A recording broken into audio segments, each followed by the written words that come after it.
Muraho, nitwa umurerwa Liliane. Tugiye kurebera hamwe inkingi yo kwigisha gusoma y'itahuramajwi. Itahuramajwi ni ubushobozi bwo kumva, gutahura, kuvuga no guhinduranya amajwi mu ijambo. Itahuramajwi rikorwa mu buryo bwo kuvuga neza, ntihakoreshwa inyandiko. Ushobora kwigisha itahuramajwi hatabona cyangwa amaso afunze. Itahuramajwi ni intambwe y'ingenzi iganisha mu kumenya gusoma no kwandika. Ubushakashatsi bwagaragaje ko abanyeshuri benshi badashobora gusoma kubera ko batigishijwe gutahura amajwi no kuyavuga hakiri kare. Itahuramajwi ni wo musingi wo kwigisha ihuza amajwi, ari byo guhuza amajwi n'ibimenyetso bikoreshwa mu kuyandika ndetse no gusoma kwandika. Uko abanyeshuri bakora neza imyitozo yo gutahura amajwi, kuyavuga no kuyahinduranya mu magambo, niko bagenda boroherwa no guhuza amajwi n'ibimenyetso bikoreshwa mu kuyandika. Ibi bikaba bibafasha kumenya gusoma. Tugiye kureba uko umwarimu Fideli yigisha isomo ku itahuramajwi. Itahuramajwi ryigisha abanyeshuri gushobora gutandukanya amajwi mu ijambo. Muri iki gikorwa, abanyeshuri bareba amashusho hanyuma bakabasha gutandukanya mu ishusho ririmo rya jwi. Ngiye kwitegereza amashusho ari aho hejuru. Ayo mashusho turayakoresha tureba ko hari mu ijwi ya.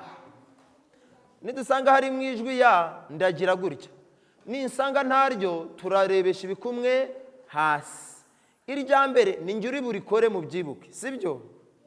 Mwibwe ko irya mbere ndabereka uko tujya tubigenza. Irya mbere, ishusho ya mbere twasanze ari ikiyiko. Ndabanza mbari imigemo.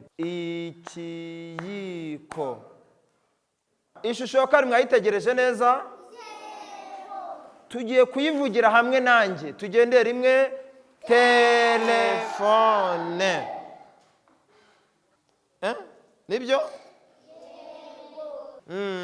Byiza cyane we. Ishusho ya gatatu mwayibonye, nimuyikoreho ndebe. Mwese muri kuyibona?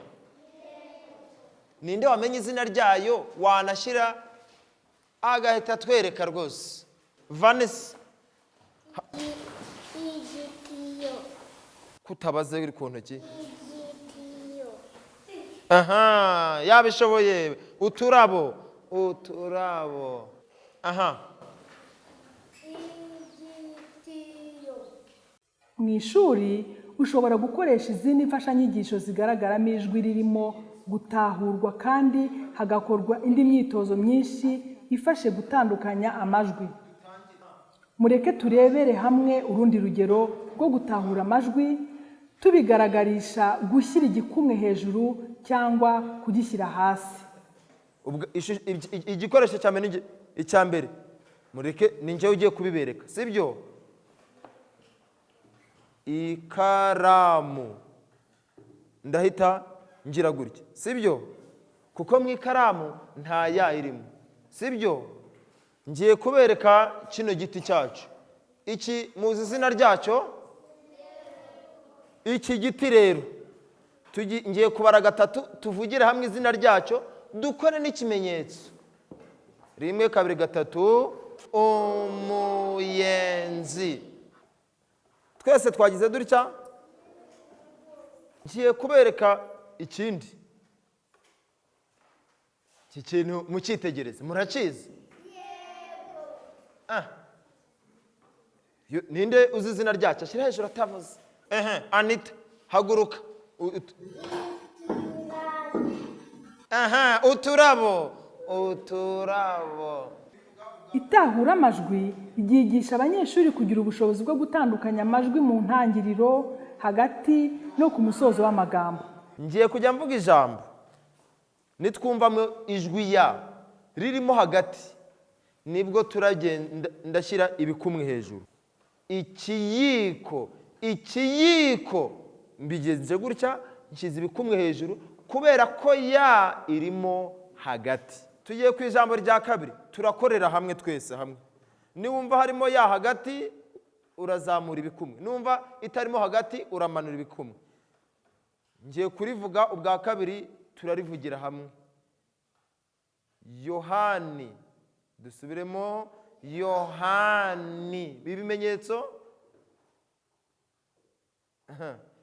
nibyo. Kubera iki twashyize ibikumwe hasi? Ni uko iri ku ruhande. Yego. Iryo jambo noneho ngiye kuvuga, buri muntu wese ari buze kumva ko harimo ya hagati. Iryo jambo ni ikiyaga. Uwabishobora ninde? Felix? Ikiyaga. Undi wabishobora ninde? Ikiyaga. Buri mwandiko usomerwa abanyeshuri uba urimo amagambo afite amajwi agamijwe kwigishwa. Iyo umwarimu asoma inkuru zisomerwa abanyeshuri, baba bashobora kumva amagambo arimo rya jwi ryigishwa.